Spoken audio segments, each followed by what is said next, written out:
So I will take you around the MQ-9. Captain James showcases one of the U.S. military's top weapons in its fight against terror. We have lights just like every other aircraft on the planet.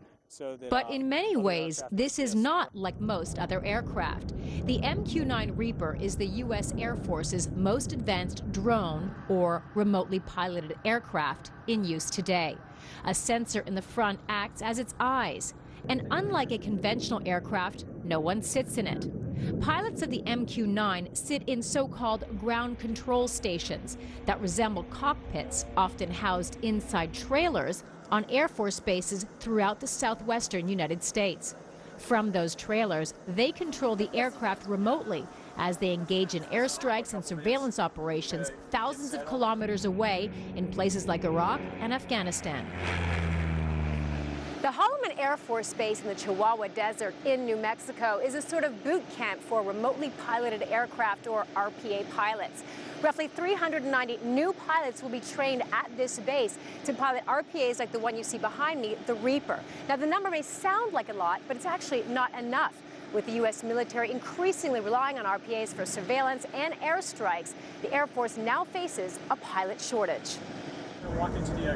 Captain James, whose last name must remain secret for security reasons, is training many of the new recruits. The biggest challenge in being an RPA pilot is maintaining situational awareness without the tools that a traditionally manned aircraft has. So, for instance, there's no cockpit to look out of. So our big challenge here is teaching the students to use the tools available to us in the ground control station to build and maintain that situational awareness. The Air Force has faced an RPA pilot shortage since at least 2007. It's reportedly had some difficulty in recruiting and retaining them.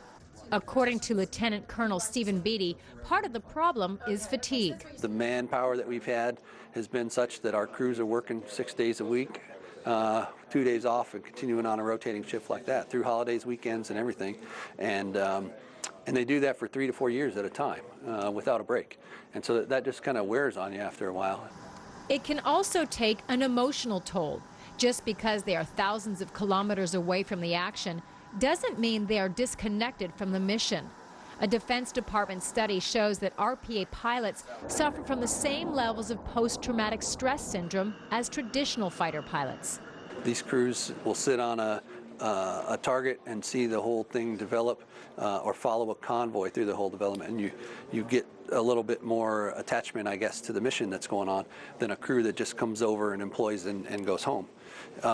Also, we stick around afterwards to do all the after information collection, so we see it through its entirety, and that can affect some folks.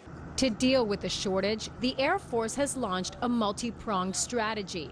It is offering bonuses of $15,000 a year and lowering the number of missions from 65 to 60 per day to ease the workload.